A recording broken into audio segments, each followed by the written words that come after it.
সুপ্রভাত বন্ধুরা, কেমন আছেন সবাই? আমার চ্যানেলে স্বাগত জানাই। এখন বাজে সকাল 7টা আর আমি চলে এলাম আপনাদের সাথে দেখা করতে।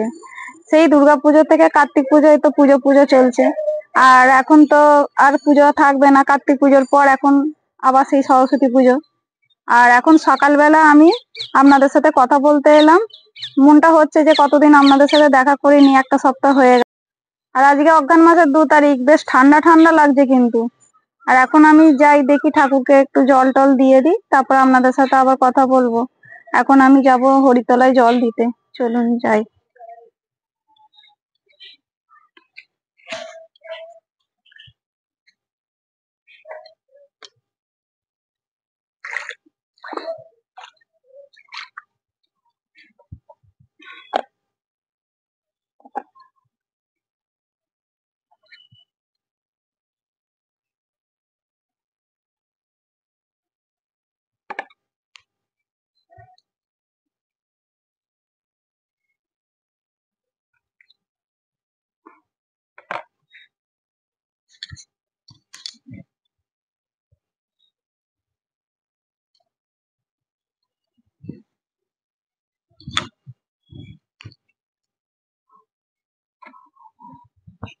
চলুন, আমার হরিতলায় জল দেওয়া হয়ে গেছে, এবার সব কাজে বেরোবে। চাটা বসাই। এখন 7:30 বাজে আর আমার চাও ফুটে গেছে, কেননা 8টায় বেরোবে। চাটা আমার হয়েই গেছে। এখন আমি আর ও দুজনে চা খেয়ে নিচ্ছি। বাবু এখন খাবে না, বাবু এখনো ব্রাশ করেনি। বাবু ব্রাশ করবে, তারপর চা খাবে। আর এর মধ্যে আমি একবার ঘড়ির দিকে তাকিয়ে নিচ্ছি, কারণ আবার ওদিকে রান্নার দেরি হয়ে যাবে। সময় ধরে তো কাজ করতে হয়।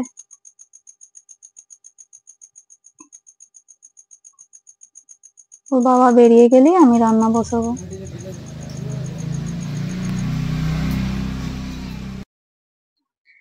বাবুকে চা দিয়ে দিয়েছে, আর ওর বাবা 8টায় ডিউটি, যেহেতু ওর বাবা 8টায় বেরিয়ে গেছে চা খেয়ে। আর বাবু তো কলেজ যাবে, সেই জন্য একটু সকাল সকাল রান্না করতে হবে।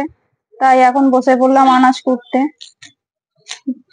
এই যে এখন রান্না হবে আমাদের পালং শাকের তরকারি, আর কালকে মাছ আছে একটু, এই মাছেরই একটু ঝোল করব।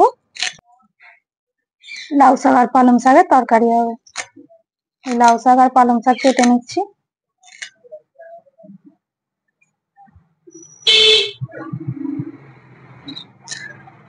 এখন 8:30 বাজে। সময়ের কাজ করে চলেছে। আমিও তাই ওভেনের 2 দিকটা জ্বেলে দিয়েছি। একদিকে ভাত বসিয়েছি, আর অন্যদিকে ওই যে শাক চচ্চড়ি করবো বলেছিলাম, শাক চচ্চড়িটাই বসাচ্ছি। এখন সবজিটা নাড়ছি। আর বাবু গেছে চান করতে, ও চান হয়ে গেলেই ও এসে ভাত চাইবে, তাই ওভেনের 2 দিকটাই জ্বেলে রান্না করছি। এবার শাকটা দিয়ে দিই। শাকটা খুব ভালো শাক, একদম ফ্রেশ শাক আছে।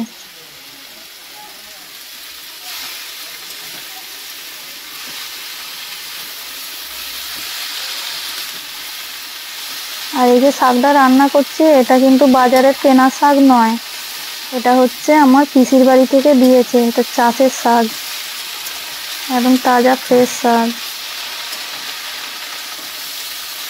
এই সকালবেলাটাই খুব চাপের, ঘড়ি দেখি আর কাজ করি, না হলে এই যে আবার দেরি হয়ে যাবে না, টাইমের মধ্যে তো করতে হবে। ভাতটা আস্তে করে দিচ্ছি, ফুটে গেছে। এবার তরকারিটা নেড়ে জল দিয়ে দেবো, তারপরে আবার ওইদিকে জোগাড় করব।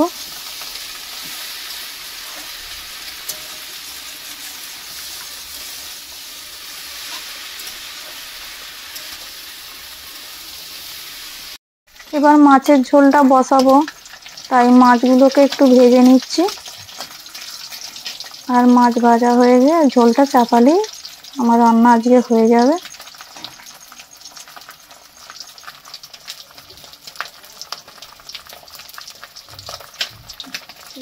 বাবু স্নান খাওয়া করে বেরিয়ে গেল। আজ এই পর্যন্তই বন্ধুরা, দেখা হবে পরের ভিডিওতে।